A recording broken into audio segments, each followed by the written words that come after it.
Bismillahirrahmanirrahim. Assalamualaikum warahmatullahi wabarakatuh. Teman-teman sekalian yang semoga dirahmati oleh Allah Subhanahu wa taala, kami sampaikan jazakumullah khairan katsiran. Selamat mengikuti.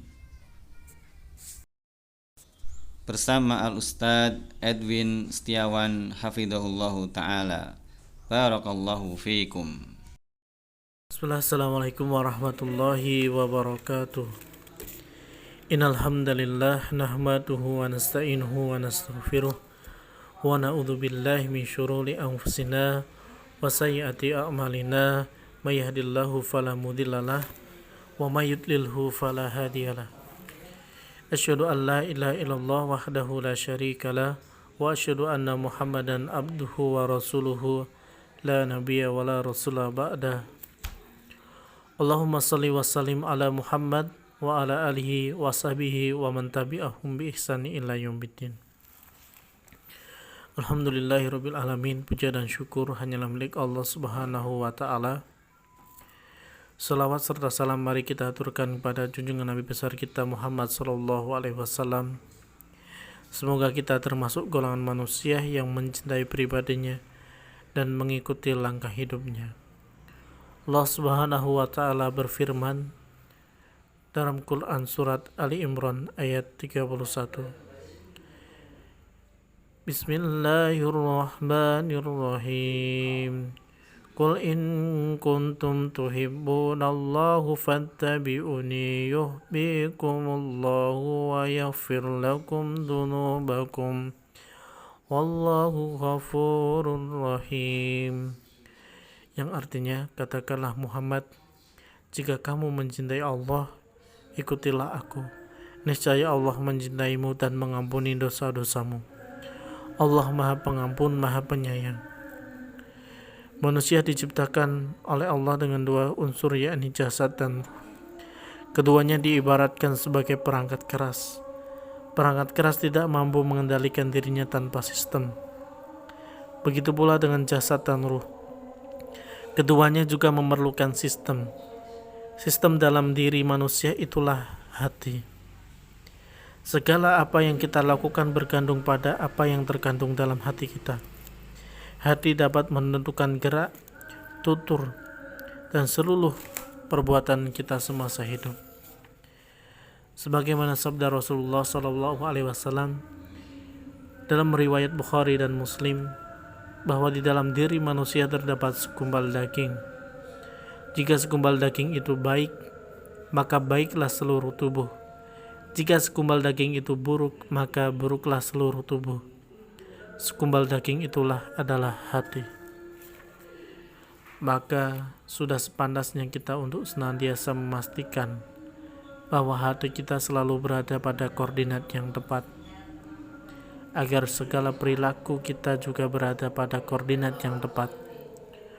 Tentu, ketepatan itu semata-mata hanya diketahui oleh Allah Subhanahu wa taala.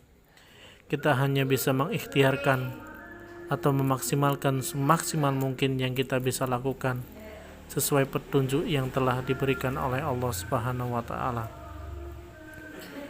Sejauh mana kita mengetahui, meyakini bahwa kita mampu berpengaruh baik pada segala yang kita lakukan dalam hidup. Salah satu cara yang bisa kita lakukan adalah berdialog dengan hati kita. Bercakap dengan hati, mendengarkan, mengerti, serta memastikan agar hati kita terjaga dengan sebaik mungkin. Karena seringkali kita mencampakkan hati dalam setiap pilihan-pilihan yang akan kita ambil dalam fase-fase hidup. Kita tidak sempat mendengarkan, apalagi menghiraukan apa yang hati kita bisikkan, bahkan teriakkan. Maka tak heran jika kita seringkali terjerumus pada perbuatan-perbuatan buruk dan nista. Na'udzubillah min dzalik. Sering kita dengar nasihat yang menyampaikan bahwa suara yang paling jernih seharusnya kita selalu dengarkan adalah suara hati. Suara hati sanubari kita lah. Apapun status sosial kita, setinggi apapun jabatan, sebanyak apapun harta yang kita miliki, bila hati tidak menjadi pemimpin dalam hidup, maka semuanya itu berpotensi melahirkan mudarat yang besar. Rasulullah SAW bersabda, sesungguhnya Allah tidak melihat jasad atau bentukmu, tetapi Allah melihat hatimu.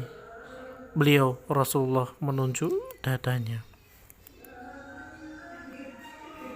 Terlebih pada para pemimpin dan pengemangku kebijakan yang setiap keputusannya berpengaruh terhadap orang banyak.